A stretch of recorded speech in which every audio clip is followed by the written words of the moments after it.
and I'm Don Pratt, host of a show here on Rogers TV where we give you a perspective of police in your community.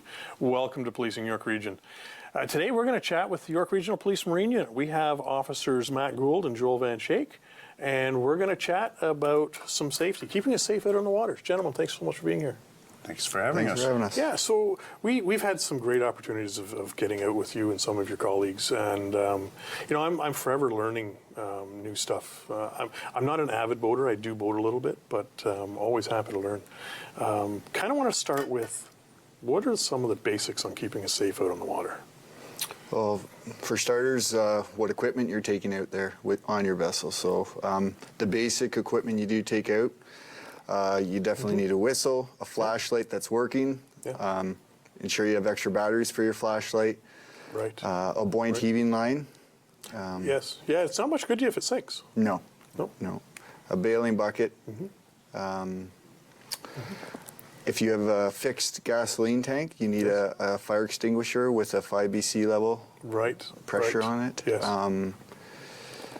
Paddles. Always good to go out, not mandatory, but always good to go out with a fully charged cell phone. Yes, yes, makes sense. And I just want to clarify there too, because you used, when you were saying flashlight and then you follow up with cell phone.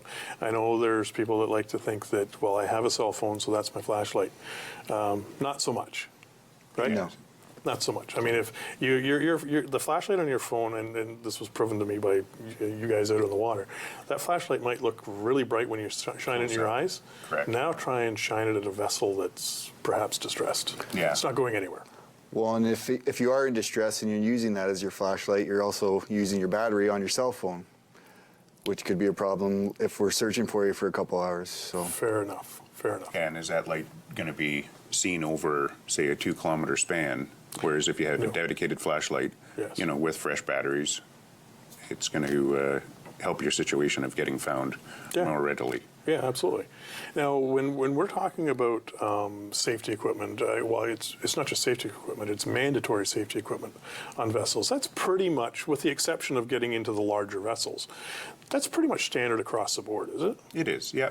I think a lot of the vessels that we see out in our local area are the pleasure boaters where they're going out for the day. Yeah. The bow riding anywhere from like a 14-foot aluminum boat up till, that 30-foot kind of weekender or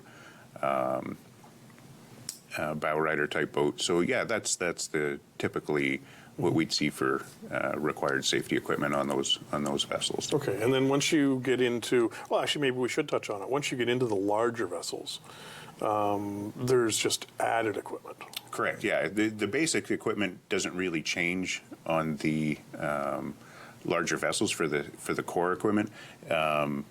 Obviously, the larger you get, you're getting into fire axes, fire bucket, and then into throw lines or throwing rings. So yeah, I mean, you just have to be cognizant of the length of the vessel that you're operating and the required equipment for that vessel. Yeah, and I'm primarily focusing on mom and dad are wanting to take family out for a weekend of fishing, and it sounds like that's more. And that's typically what we see too. Yeah. Is are those folks out enjoying the day and having that equipment on board. Now, keeping that in mind, just because you have that equipment on board, you have to make sure it's serviceable equipment and it's in good repair. Sure. And if you are going to rely on it, are you going to trust your life on that equipment being there in a time of need? Yeah, you just brought my mind to, you said about the buoyant tow line. Obviously, it's no good to you if it's not buoyant. It's also no good to you if it's full of frays and ready to break. Right. And also, yeah, go ahead. Sorry. Flares, their expiry from manufacture date, it's 4 years. Right. We run into a lot of people that think they have the they have the right amount of flares. They have, but we get them to check their expiry, and they're well over by a couple of years. So people. And it's just something that people don't typically look at. They know the flares are on the boat. They know they have a buoyant heaving line. They know it's on the boat. But if they go to rely on it, it may not be. They may check to make sure it's there or know that it's there, but Yeah. they may not have thought to actually inspect it. Exactly. And that's just something to be cognizant of before you leave your driveway or before you leave the marina. Sure. And we see a lot of people too pulling out that buoyant heaving line to show us that they have it, and it's in one big knot. Big knot. And that's not going to do you any good. It's not. No, and something to recognize too. This, like with most any other time of emergency, that's not the time to be inspecting things or see if it's in If good something shape. does happen on the water, you need to deal with it in a timely fashion. Yes. And deal with it very quickly. It's not like you're on the side of the road and you can just kind of stand on the passenger side of the car Exactly, and and I chat think- about your next steps. I think people may not take that into consideration when they're stowing that equipment, because even where you place it on your vessel is important that you can readily access it. Sure. And if it's serviceable, then you stand to Okay. save that person or. So that safety equipment is for, if I understand it right, that safety equipment is for motorized water vessels. But if you're in something like a canoe, are the rules similar? You still need the whistle. You still need the flashlight. Oh, so it's all the same? You still need the buoyant heaving line. Okay. And something to keep in mind too, and to promote people wearing their PFD, their personal flotation device, or the auto inflators, is if you are wearing those devices, you don't have to carry as much equipment with you. Say, for example, on a PWC, if you're wearing your So personal watercraft. personal Okay, watercraft, okay. and you're wearing your PFD, your personal flotation device, you don't have to carry all the equipment. You're limited to having to carry a whistle and okay. and the flashlight. Right. So If again, you're wearing it. if you're wearing it. Okay. So if you're not Okay. wearing it, then you're into having fire extinguisher, the All- buoyant heaving line. All the goodies we All were the just goodies, speaking yeah. of, right? That being said, it never hurts to have the safety equipment with you regardless, Absolutely not. right? No, I was actually just thinking of, you're exactly right, Joel. I was thinking of it on both sides of the fence. I don't think that it hurts to have the equipment regardless, and I don't think that it hurts to wear the PFD. Absolutely Regardless. not. I can tell you, as I shared earlier on in the show, I'm not an avid boater, but yeah, I do like to get out once in a while. And when we do, it's not even a conversation between my wife and I. It's no different than getting in the car and putting on your seatbelt. It's just here. Yeah. Here, Yeah. it's just. And it's good to show. Like, I mean, obviously, people we come to us with, oh, I'm a good swimmer. Yeah, I put it on my kids, but I don't wear one myself. Well, you got to set an example too. And if everybody on the boat's wearing it, then it's not a big deal. Yeah, that's right. And Well, and I'm going to give an example of just that. And this was a real story of a few years ago, where a boat had capsized. It was a smaller boat, 14, 16 foot aluminum, and the gentleman wasn't wearing his life jacket. He had all the gear, but the gunwale came over and hit him in the head and knocked him unconscious.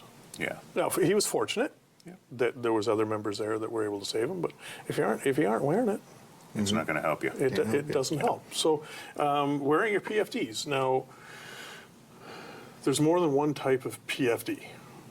Yeah, and I think we should maybe clarify as far as a PFD, people may equate a PFD with a life jacket. And we do. Yeah, exactly, right? Because when I think, oh, do I have my life jackets on board? Okay, am I referring to that proper piece of equipment? So a life jacket, the design of it is to go over your head. If you do end up going in the water, it'll roll you over, keep your face and airway up and out of the water. So is that what we refer to as the keyhole? The keyhole or Okay. the horse collar. It's a very comfortable looking one. Right. As far as it saving your life, that's its job. Is it comfortable to wear all day? No. course not. So they've gone into that design of wearing a personal flotation device. So a Okay. PFD, and they're all kinds of colors, all kinds of cuts, different shapes, different. So that's typically the ones that you wear as like a jacket. Yeah. Snap, snap, snap. Snap, Or zipper, 3 or whatever. 4 Yep. buckles on in. it, or a combination of a buckle and a zipper. Yep. Again, to be mindful, So depending that's on a the. personal flotation That's device. the personal flotation Okay. device. They're designed to be more comfortable, slimmer. There's ones for paddling, so if you're engaged in a paddling Yes. activity, canoeing, Yes. kayaking, stand-up paddleboard, they have a little more room in the shoulder, Yep. prevent chafing Yeah, and you're not comfort. rubbing on your vest. Yeah. Sure. And so the idea of that is just to get more people to wear them, right? Yeah, sure. And then we go into... No, just before just before you move on there, you said that the life jacket or the life vest, like the keyhole, that will keep your head above water. Oh, yes, yeah. And what's the difference with the PFD? So a PFD won't necessarily be designed to do that. If you're conscious, it'll help you float. Okay. And your chance of survival in the water is greatened. Okay, yeah, significantly, yes. Yes. But if you are knocked unconscious wearing a PFD, you could end up face down in the water and remain that way. So it's not necessarily designed to keep your head above water. It is designed to keep you buoyant. It's designed to keep you buoyant, correct. Wow, okay. And then now that you were going to refer to another type of life. Yeah, so again, to promote people wearing some type of flotation, they've come out with the auto inflators or the manual inflators. Right. And it's simply, the vest that goes over your shoulders. It has a CO2 or a cartridge on it. Yeah. And upon activation, whether you fall in the water and it activates, so an auto inflator, or a manual inflator where you actually pull the cord and it inflates. Okay, we're going to come back and finish that conversation in just a minute. Folks, we'll be right back.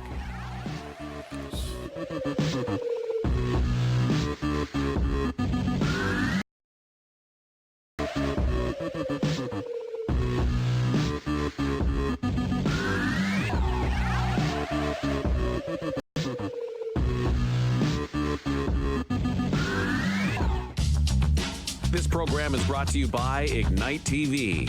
Now you're in command. Visit Rogers.com for more details.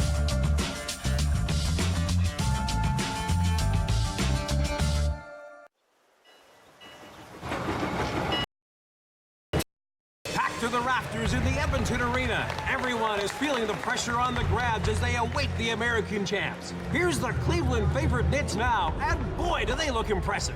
Look at their uniforms. I bet you could sure run in smart shirts like those. Not that. Look, world champs, my eye. Grads, we don't play for glory. We play the game for the game's sake. So tonight you're going to earn that title by playing your game. Teamwork, passing. Let's show them what it means to play the Grads.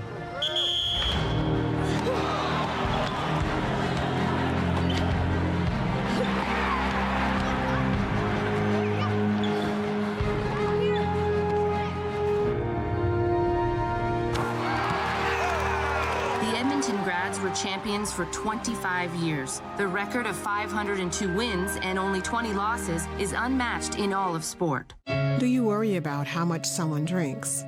Do you feel angry or depressed most of the time? Do you feel neglected or unloved? Do you feel that if the drinker loved you, she or he would stop drinking?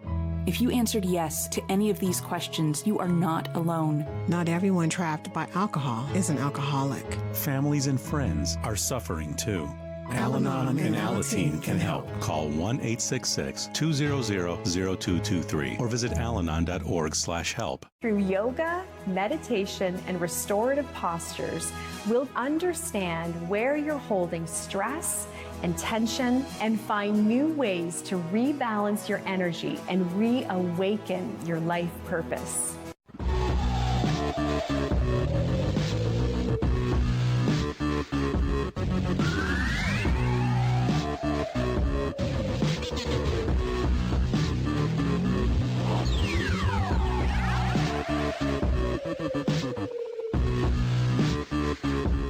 Welcome back, everyone, as we continue our conversation with York Regional Police Marine Unit. And gentlemen, just before we went to break, we were talking about life vests and the different forms. And I personally find it a little bit of a confusing conversation. So I'd really like to do our best to try and clear it up at home. So we've already talked to what I'll refer to as a keyhole, and then your typical life jacket.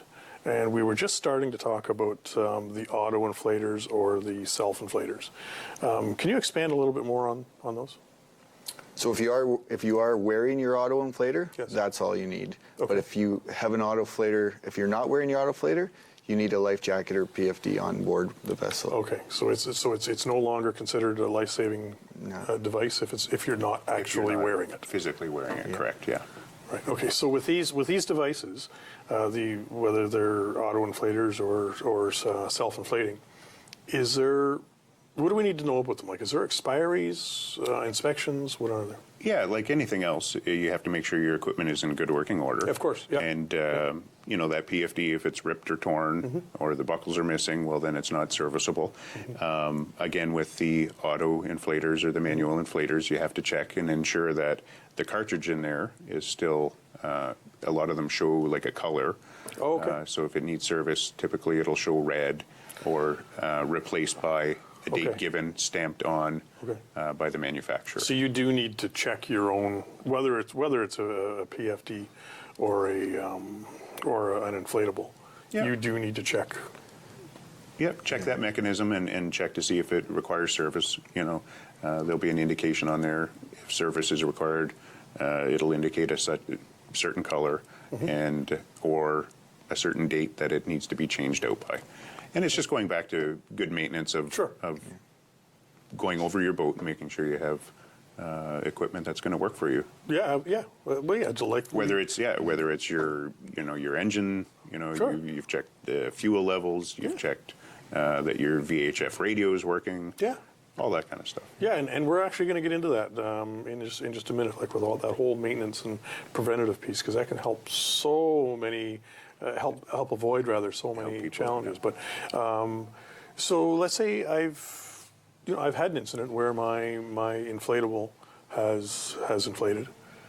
Is it now toast? Like, is it done, or is it still usable? No, you can actually buy a recharge kit. Okay. The manufacturer will supply recharge kits at various locations. Okay.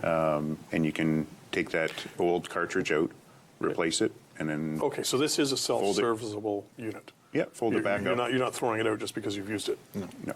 And are there applications then that you're not that an inflatable does not suffice as a? Because I was with the personal watercraft. Yeah. So getting back to using a personal watercraft. Yeah. Because they're not all inherently buoyant, so it won't keep you afloat if it doesn't inflate. If you chose to wear an auto inflate or a manual inflate on a PWC, you'd have to carry a life jacket or PFD on board as well. And that's why we would say, why would you go through the hassle or trouble of wearing an auto inflator or a manual inflate on a PWC? Sure. Take your pleasure craft and wear a life jacket if you wish, or the PFD, and then you're in compliance. Yeah, so in our family, like, we'd always had the life jackets, and because we love canoeing, the life jackets get a little cumbersome, so we did go to the auto inflates. Yeah. I have to admit, I quite like them, right? You're also not going over the surface of the water at 70 miles an hour either in a canoe. So this is true. This is true, and you're hoping that nobody else is driving past you at that speed, at that rate of speed. Right? And again, just touching on that, the right piece of equipment for the activity you choose to do.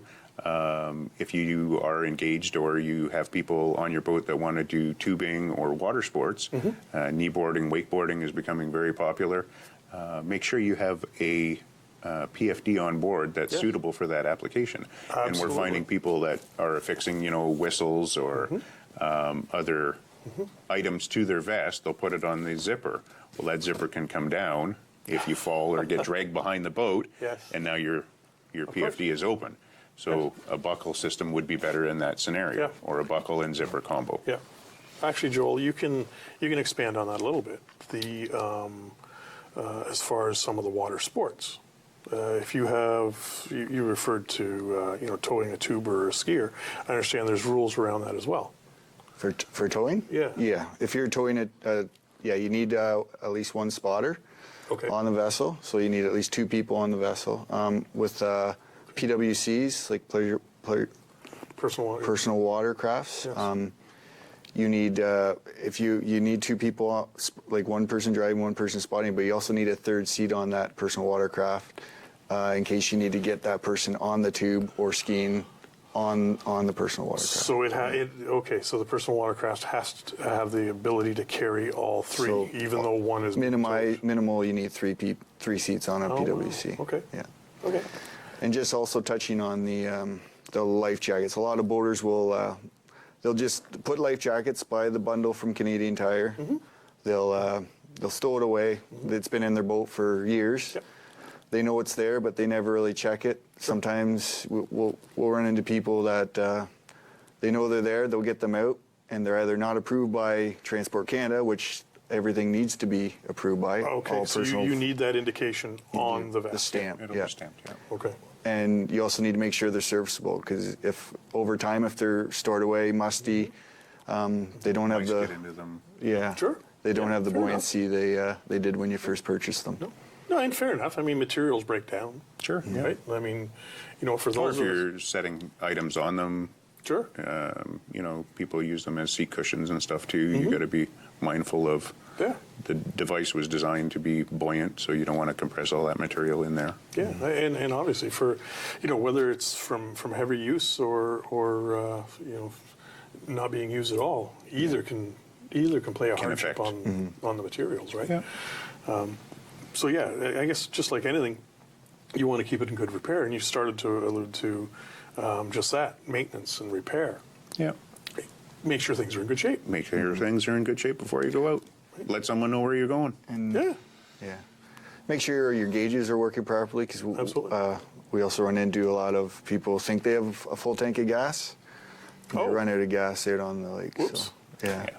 So that's more of a. You're not calling you know, CAA to come get you on the water. Well, no, and that's something that, you know, to remind people of is CA is a great you know, even just your local tow company. Yes. I understand there are some services available out in the water, but they're certainly not as plentiful as they are on land. You run out of fuel, you might be waiting for a while. Yeah.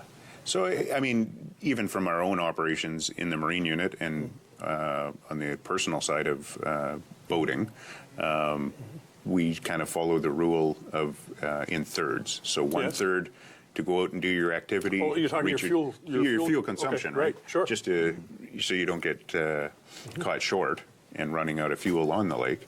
Is if you left the dock with a full tank and you use one third for your activity during the day to get you to where your destination is, you have that one third fuel capacity to come back to the dock. And you have one third as a reserve or a spare in the event that you come across someone else that needed assistance or weather played a part. You had to Absolutely. Maybe change your destination and end up somewhere else. Yeah, I can imagine that there'd be nothing like being 500 yards from shore and just not having the capability of getting there. And there's always going to be a headwind, and that paddle isn't going to get you there. It'll always take you in the wrong direction, right? Yeah. So when you've got the family packed, you're all set, you've headed down to the docks, what should we be looking at on our boats? Making sure they're serving. Well, aside from the equipment that we indicated earlier, and the cell phone being charged, you know, it's always good to make sure everybody is going to have a good time. So staying hydrated. Yes. You know, taking out that water, taking out extra clothing or a blanket. If you did end up becoming stranded on the water, it may take a few hours before you're Yes. assisted to come, you know, back in. You know, you don't want to be out exposed to the elements any longer than you have to. So, you know, this time of year, we're coming into the fall. You may wish to, you know, pack some sweaters, jacket, blanket on board. And again, you know, you have your core safety equipment, but there's also items that you want to have with you as well. Right. For comfort. Yeah, and you want, you know, the message is, of course, keeping people safe and having a good time out on the water. You don't want to be that guy that didn't plan properly, you know, didn't check the fuel levels. That's never a nice way to end a family picnic. It may make a good conversation afterwards, Yeah, that's but right. at the time, That's right. people aren't going to see. Yeah, at the time, nobody's going to see the value in it. No. Making a plan. Absolutely. Letting people know that are remaining on shore or at home what your plan is, where you're going to go, what your activity will be, and your estimated time of return. And then that way we're not getting called by persons on shore, you know, expecting you to have been back. Sure. And, you know, we're not going out looking for you when you're not really in need of assistance. Yeah, absolutely, and it gives you a reference point to backtrack to see. And the flip side of that is true, is if someone does know where you've planned on going, and they can tell us, then our response time and time finding you may be cut Sure. down as well if we have a starting point or Absolutely. knew your plane going ahead. Yeah. So, okay, so I've made my plan. I've checked my boat. I have lots of fuel. I have all the goodies. Family's in there and loaded. I'm heading out and I see these green and red markers. Yes. So they become a little bit confusing because we were talking a little bit ahead of time in that we've all taken the boater safety exam and we've all studied it and learned it. And I'm not confident that if I walked down to the docks and asked 10 people how many of them would know green, red, and what they mean. Can somebody elaborate on that? So they're navigational markers. Okay. If you're going upstream, Okay. you want to stay in between them. Okay. If you're going upstream, you want the red one on your starboard side, which would be your right side. Okay. And the green one on your port side, which is your left side. If you're going back downstream, it's the opposite, obviously, right? Okay. So, Again, it's just being knowledgeable of the waterway you're on. Yeah. Because if you can't tell the direction of upstream, downstream in a lake, That was my next question. are you leaving a marina, coming back to a marina? And again, as your planning piece, before you make that venture out there, is to reference a chart and Sure. see Okay. where those markers or hazards are on the lake and know how to avoid them. Right.